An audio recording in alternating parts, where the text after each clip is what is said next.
Hey everybody, welcome back to the channel. We are back on another episode of the Daily Recap. I know it has been a few days since we did the Daily Recap. Pretty much every day last week after the market closed, we had a stream. And so that stream kind of made it impossible to do a Daily Recap. But we are back to the Daily Recap pretty much every single day, Monday through Thursday. I'm excited to be here. We covered everything that was happening in the markets last week, even if it wasn't in a recap format on the market open, market closes. But hopefully the next 20 minutes gives a better understanding and a summed up version of what's going on. And boy, is there a lot going on. We got to talk about Iran, Israel, and the essentially end to this entire saga that has been announced by Trump, for lack of a better word. Over the past few hours, futures in the overnight markets are reacting very positively to what Trump said, so we'll talk about that.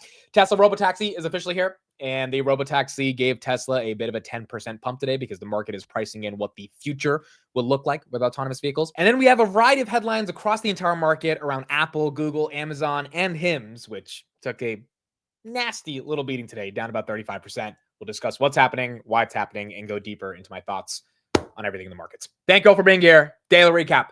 Let's get into it. All right, so let's start off pretty much with what the main stuff was for today, which was the further escalations of the United States, Israel, and Iran. Now, on Saturday, the United States carried out a military operation to bomb the nuclear facilities in Iran. I don't know if we got all of the facilities, but most reports are saying that we have significantly pushed back the eventual time that it would take for Iran to build a nuclear weapon. Having said that, the fear over the past 2 days has been, okay, what is Iran going to do? How are they going to respond? How are they going to attack? And they responded today. They attacked. They attacked a U.S. base on a U.S. military base in Qatar. But based on what Trump said after hours today, it was all orchestrated. So first of all, what happened? Iran planned the attacks on the American air base in Qatar with Qatari officials. They gave advance notice that the attacks were coming to minimize casualties, meaning they told the Qatari officials and the United States officials, hey, we're going to attack. The goal was to symbolically show they could strike back at the U.S., but at the same time not create enough damage for retaliation, aka they had to attack to show their citizens that they are worthy of attacking, but not attack hard enough, because if they actually did hurt any American citizens, the United States would have got pretty upset. No Iranian attack was recorded on any U.S. base other than Qatar, which makes sense because they told the Qatari officials that this is going to happen. And the U.S. knew about this the entire day. They expected it. The market didn't see it, which is why we did get an intraday dip of around 3 to 4% across the entire market. I was going to buy a little bit of that dip, but I was like, this is not enough of a dip. That was the dip, folks. That was the dip. And now we're right back to S&P 500 at 6,000 and oil back below 70. So this has just been an incredible saga in terms of how it's playing out. Trump tweeted after hours, Iran has officially responded to our obliteration of their nuclear facilities with a very weak response, which we expected and have very effectively countered. Essentially saying, hey, we knew this was going to happen, and we let them do it just so their egos could be stroked. There have been 14 missiles fired, 13 were knocked down, and 1 was set free because it was headed in a non-threatening direction. I'm pleased to report that no Americans were harmed and hardly any damage was done. More importantly, they've gotten it all out of their system.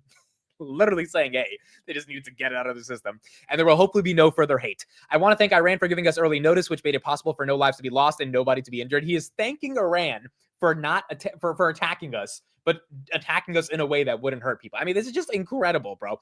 Perhaps Iran can now proceed to peace and harmony in the region, and I will enthusiastically encourage Israel to do the same.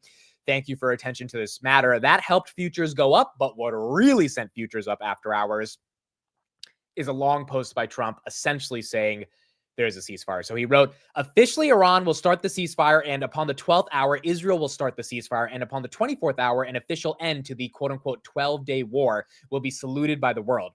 During each ceasefire, the other side will remain peaceful and respectful on the assumption that everything works out as it should, which it will. I would like to congratulate both countries, Israel and Iran, on having the stamina, courage, and intelligence to end what should be called the 12-day war. This is a war that could have gone on for years and destroyed the entire Middle East, but it didn't and never will. God bless Israel, God bless Iran, God bless the Middle East, God bless the United States of America, and God bless the world. What is happening in front of us is one of the most fascinating things I've seen, and quite frankly, we've got to say it because it is true. This is a win for Trump. This is a win for Trump. Why is it a win for Trump? It's very simple. Trump wanted a nuclear deal with Iran. They kept the U.S. waiting for 2 months. Israeli intelligence and U.S. intelligence, from all the reports that we've seen, which could be wrong, but nonetheless, this is what we were reported, showed an acceleration of the enrichment of uranium that led them to believe that Iran is seriously thinking of developing a nuclear weapon. As a result, Trump attacked their facilities 48 hours ago, pushing back progress in a major way. And then Iran's response was retaliating with a symbolic attack that did zero damage. Their state media is going to try to influence their Iranian citizens to show that, hey, look, we fought back against the aggressor. They didn't do anything, right? But like, that's how they're going to spin the narrative. And Trump knows that. So he's like, okay, you can do whatever you want, but at least let's end this now because we got what we wanted, which is pushing back the progress on your nuclear facilities. And now, more likely than not, there will be some type of diplomatic deal, some type of nuclear deal that will result potentially in lifting sanctions from Iran and also allowing them to enter in global trade. Potentially this would happen, which would be beneficial for the entire market, definitely for the economy, and likely push back the ability for them to develop a nuclear weapon or get them to fully say, hey, we're not going to even try. We're just going to want to trade with the United States versus try to compete with a nuclear weapon. It's a big win for Trump. It's a big win for Trump. It's a big win for the markets. By the way, the market barely budged over the past couple of weeks. I think the lowest we got to was like 585 on the S&P, if that. So we really didn't see that much pain. Oil is down 8% right now after hours. Oil at 68. If that thing can come back below 65, that would be very good for inflation. You just got the market saying this wasn't that big of a deal. We never thought it would be that big of a deal. If you bought any of these dips 2-3%, those seemingly were good dips to buy. And now the market is ready to move on. If Trump is able to get his big, beautiful bill passed on July 4th, then you've really got a lot of momentum for the Trump campaign, but also for the economy. You got deregulation, you got tons of spending, which is going to be stimulatory for the environment or for the economy. And then on top of that, you have the ability for having more pro-business policies, which even if our deficit will be increasing, if we can outgrow from the deficit, which is kind of the argument by the Trump administration, that's going to be something that's good for the economy as well. Not to mention in a couple of weeks, we're heading into Q2 earnings. And if Q2 earnings can keep up the momentum on earnings growth and inflation's coming down, and you've got trade deals that are coming, and you got the big, beautiful bill passed, and you got a Middle East that's not as nuclearized as before, there is a world where S&P 500 all-time highs, which we're 2 to 3% away from, is likely on the table. All right, next up, let's talk about Tesla and Robotaxis. I mean, folks, it's here. It's happening. I'm sure you guys have seen multiple videos over the past couple of weeks of Tesla showing off their Robotaxis. It is happening. It's real. Tesla's stock was up about 9% on the day. Look, it's very simple to me in terms of analyzing this. Robotaxis are going to be what I feel is the S-curve for Tesla, along with Optimus. Now, those two are far away in terms of delivering meaningful net income to the bottom line, and companies are ultimately judged on earnings, and so you need that to come to the bottom line.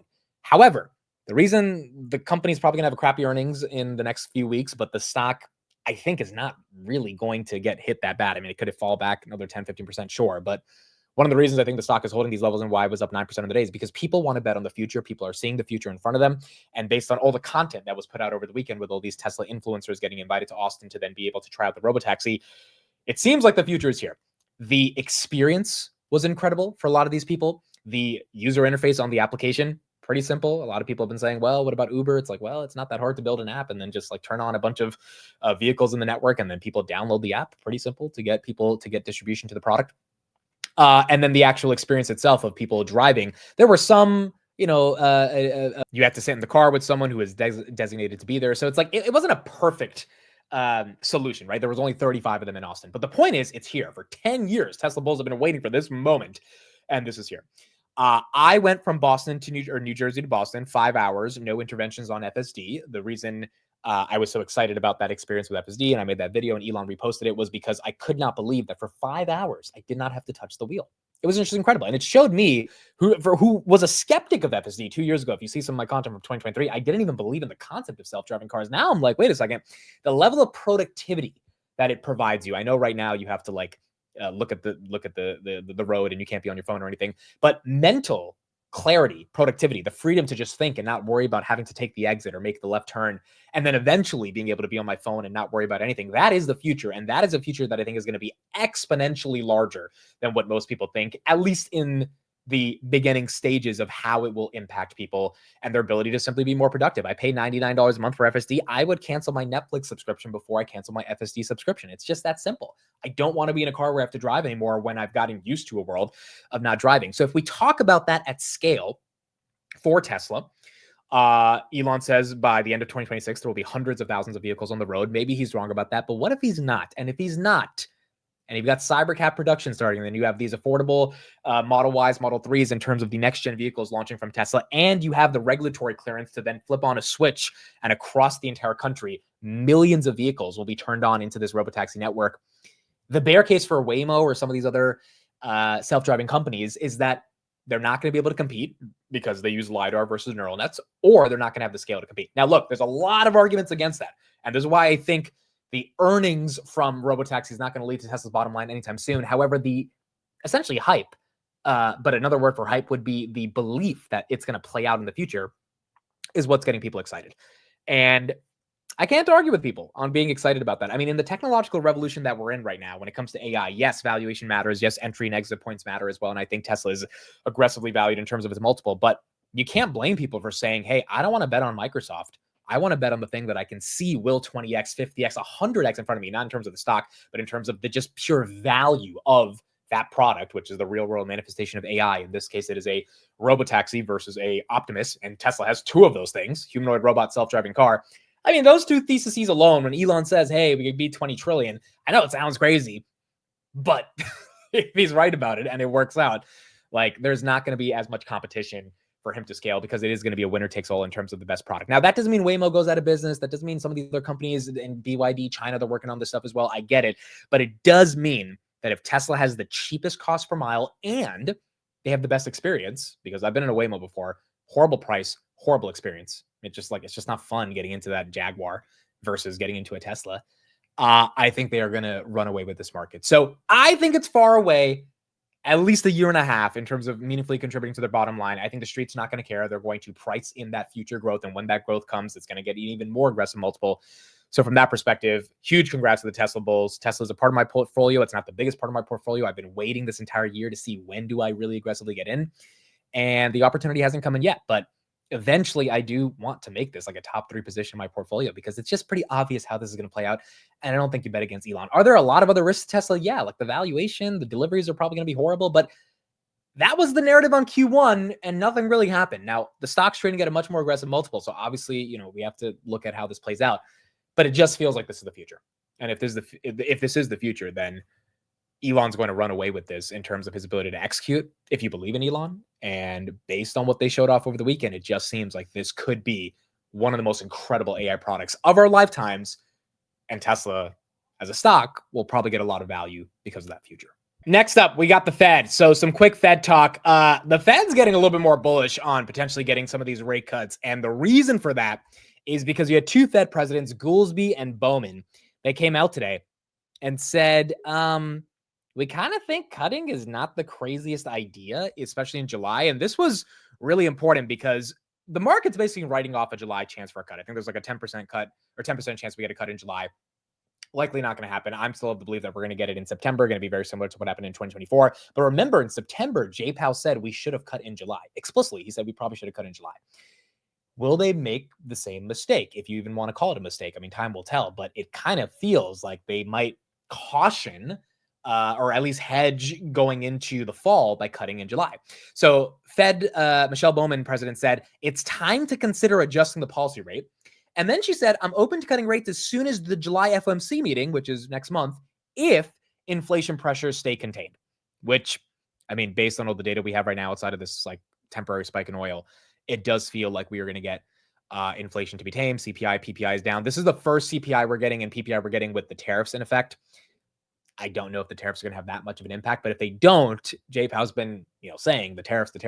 Well, the tariffs are not having an impact. Maybe it's time to cut.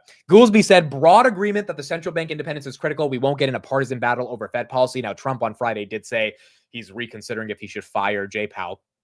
He's not going to be able to fire Jay Powell. I think it would be horrible for the United States if foreign investors saw that we can't maintain central bank independence. But that kind of threat and the idea of like most of the public being on Trump's side, which is like, hey, it's time to cut, buddy. It's time to cut. And then you got the Fed presidents coming out today, kind of being pretty bullish. Christopher Waller on Friday, he was also relatively bullish in terms of the idea of a July cut. That put together with some really good CPI data that we're going to see over the next couple of weeks if we can get. I mean, you never know. Jay Powell might just say, all right, it's time to cut in July. That would be amazing for stocks. Especially if we're not cutting because of the labor market weakening or anything like that. Like if the labor market's weakening and we're cutting, that's bad for the economy. Still good for stocks, but bad for the economy. If the labor market's fine, which it has been fine so far, if you believe their data, and again, there might be conflicting narratives, but so far non-farm payrolls have been pretty good. But inflation's coming down, and that's the reason to cut, because inflation's coming down. That's why we don't have a monetary policy that is as restrictive. I mean, that's just bullish for stocks because you got an economy that's good and you got rates that are coming down, which is basically what was happening in 2024. And then if we can get Q2 earnings to give us some good earnings, I mean, it looks like there's a shot again for the markets to consider going back to all-time highs. All right, next up, let's talk about HIMS. So in terms of what's happening with HIMS, look, this was a pretty aggressive day, ugly day. HIMS stock down about 35%. Novo Nordisk is canceling their partnership with HIMS, and that got the market not really happy with, the future of the company, given this partnership was one of the biggest partnerships for the company. Along with that, Bank of America came out with a $28 price target, reaffirmed the fact that they think that growth is going to slow down to the mid-teens by the end of 2025, basically second half of 2025. And as a result, they don't see the growth coming from the GLP portion, especially now with the Novo partnership basically going away. And they don't see the organic growth, which is kind of, the GLP Ozempic stuff is supposed to be a cherry on top. Even the organic growth, Bank of America is saying, hey, we just don't see it playing out. Andrew Dudum, the CEO, today said, "We are disappointed to see Novo Nordisk management misleading the public. In recent weeks, Novo's commercial team increasingly pressured us to control clinical standards and steer patients to Wegovy, regardless of whether it was clinically best for patients. We refuse to be strong-armed by any pharmaceutical company," Novo's $300 billion company, HIMS today's $10 billion company, "and their anti-competitive demands that infringe on the independent decision-making of providers and limit patient choice. We take our role of protecting the ability of providers and patients to control individual treatment decisions extremely seriously, and we will not compromise the integrity of our platform to appease a third party or preserve a collaboration. The health and wellness of individuals always comes first. We will continue to offer access to a range of treatments, including Wegovy, to ensure providers can serve the individual needs of patients." Look, I'm not the biggest HIMS expert. I have a position. I've never thought of, the position to be like this incredible life-changing investment. I quite frankly got in on it because of the momentum to the downside that the stock experienced a couple of weeks ago. Average is 55, stock's now at 43. Obviously, position's not doing that well. I am selling covered calls against it, so those covered calls went in the green today. But in general, I guess I can't give that much nuance in terms of the partnership between Novo and HIMS. There's a lot of other people out there that can discuss more about that, but I would like to use this as an opportunity to just philosophically talk about what's going on here if you are in a position and that position gets hit with a headline. So this headline, nasty headline, whether you like it or not, it's not good for that partnership to go away. And maybe in the future, this doesn't matter, but at least in the short term, this is, you could argue, a justified 30% sell-off, or at least, 15, 20% sell-off based on the narrative shift that it potentially could be creating for the overall thesis. The reason I didn't sell is because at the end of the day, this is what happens if you're invested in companies. Like, there are going to be days, whether it's Grab, whether it's Palantir, Hood, NVIDIA, Tesla bulls probably know this better than anyone, where something's going to come out that's super bearish, quote unquote. Maybe it's actually bearish, or maybe it's perceived as bearish. I mean, the Trump Elon tweets were like the perfect example for Tesla bulls a couple of weeks ago. And then it ends up being a nothing burger, or it ends up being a something burger, but the something burger just doesn't have that much ketchup on it. And eventually the stock catches up to the fact that it really was a burger that wasn't that exciting in terms of the news that would create momentum to the downside. Like, the point here is that if you are owning a stock, you have to be ready, especially if you're in it for at least 5-10 years and it's not just a swing trade, to have these types of days. These types of days are inevitable. They happen all the time. You have a bad earnings miss. You have a company that says something. You get sued by whatever happens. And HIMS probably has some lawsuits coming up in the future. The reason I didn't sell is because ultimately I think on a fundamental basis, the company is cheap. It's cheap at 55. It's cheap at 43. I don't know if this is enough of a narrative changing effect on the overall thesis, but I do know that this stuff happens. Like, you're going to have days where your company loses a lot of market cap because, DeepSeek with NVIDIA. NVIDIA lost $250 billion in a day because of DeepSeek. I bought that dip, and that dip has done very well for me. So is this a dip that you buy on HIMS? I don't fully know yet, quite frankly.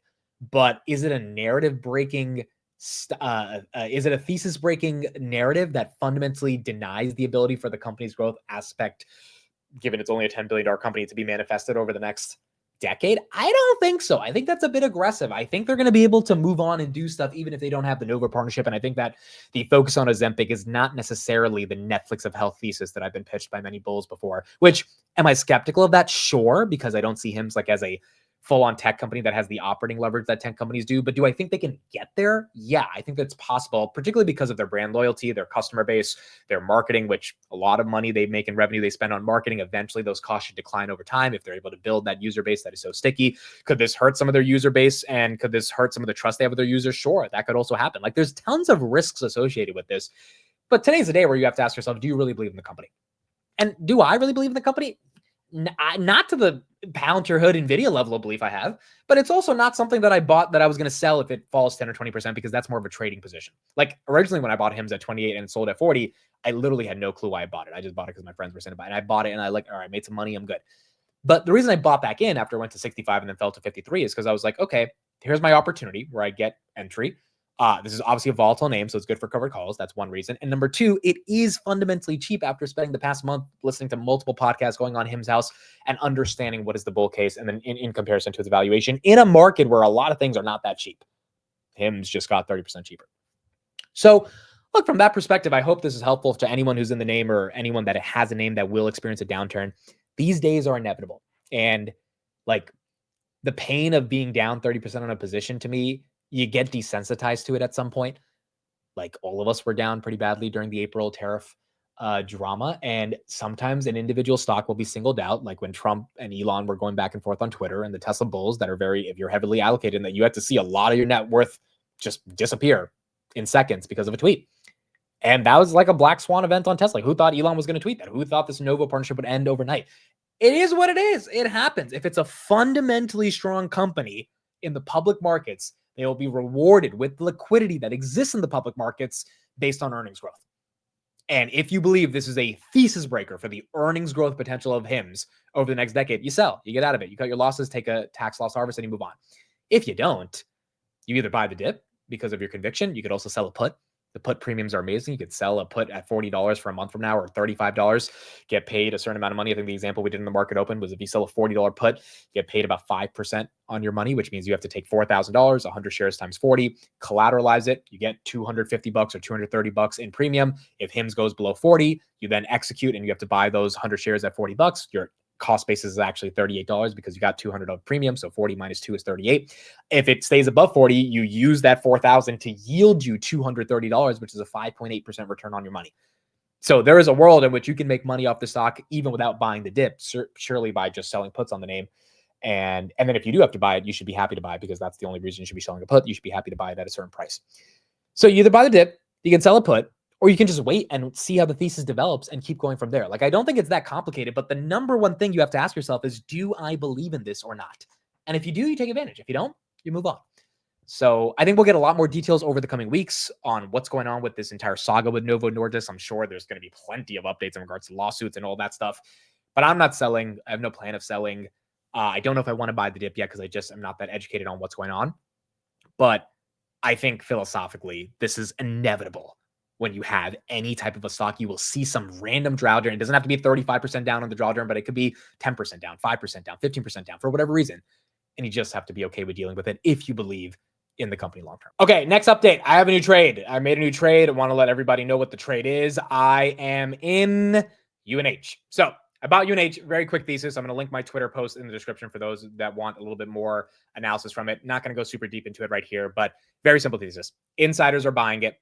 Congress representatives are buying it. Stock's down 40% year to date. Currently trades at 11 times forward earnings. If you assume a flat EPS this year and then just 12 to 15% growth until 2030, the EPS would be about $45 earnings per share. The historical PE on this company is 22. If we cut that in half, more than half, and we give it a 10 PE, you get a $450 price, which is 50% upside from the current price at around $300.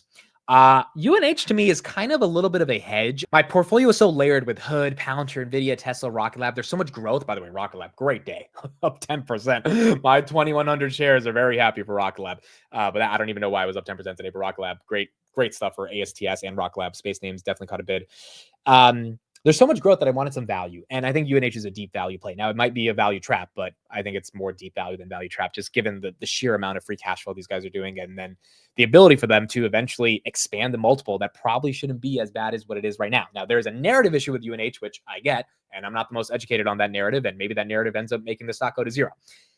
But these guys were the 15th largest company in the world before they fell 50%. I don't think they're necessarily going to zero.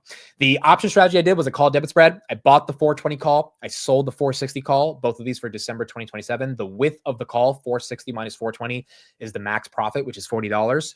I paid $820 for the contract. So if UNH is 450 within 2.5 years, if it gets to the, 460, which is the max amount I need, basically the short end of the call, I need it to be above that. I need it to be at 460 or above.